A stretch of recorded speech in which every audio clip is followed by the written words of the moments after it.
रात का सन्नाटा गहरा चुका था और शहर की एक आलीशान बिल्डिंग के फ्लैट में बैठी परी के हाथ में अब भी वो पुरानी डायरी थी। माँ के जाने के बाद ये घर उसे काटने को दौड़ रहा था।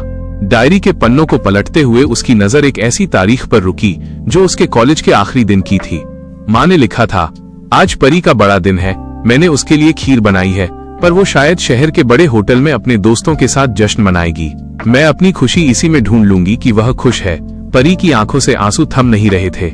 उसे याद आया कि उस दिन उसने माँ का फोन काट दिया था क्योंकि वो अपने रईस दोस्तों के सामने ये नहीं जताना चाहती थी कि उसकी माँ एक साधारण सिलाई करने वाली महिला है। जैसे जैसे रात बीत रही थी, परी को घर के हर कोने में माँ की मौजूदगी महसूस होने लगी। वो रसोई में गई जहाँ माँ ने उसके लिए सालों तक चूल्हे की आंच सही थी।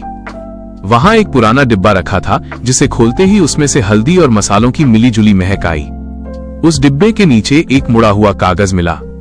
वो परी का बचपन का एक रेखा चित्र था जिसे उसने स्कूल में बनाया था।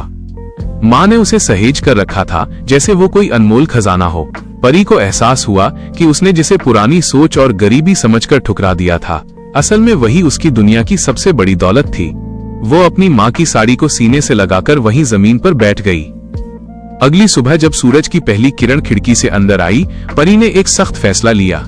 वो जानती थी कि गुजरा वक्त वापस नहीं आ सकता, लेकिन माँ की अधूरी इच्छाएं पूरी की जा सकती थीं। उसने अपने शहर के बड़े बंगले और ऊंची नौकरी को छोड़ने का मन बना लिया।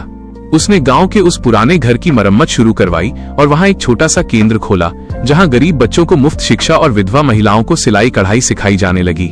परी अब खुद उन औरतों के साथ बैठती, उनके दुख बांटती और उन्हें वही सम्मान देती जो वो अपनी माँ को जीते जी नहीं दे पाई थी।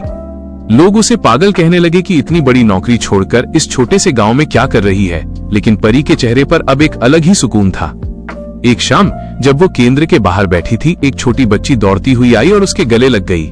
उस बच्ची की मासूमियत में परी को अपना बचपन और उस गले लगने के एहसास में अपनी माँ की गर्माहट महसूस हुई। उसने आसमान की ओर देखा और बुदबुदाई, माँ, आज मैंने वही साड़ी पहनी है जो आपने मेरे लिए बचाकर रखी थी। क्या अब आप मुझसे खुश हैं? हवा का एक ठंडी झोंका आया, जैसे माँ ने दूर कहीं से अपनी बेटी के सिर पर हाथ फेर दिया हो। अगर आप ऐसी ही और भावुक कहानियां पढ़ना चाहते हैं और मेरे काम को पसंद करते हैं तो कृपया सब्सक्राइब करना न भूलें ताकि हम इस सफर में साथ बने रहें।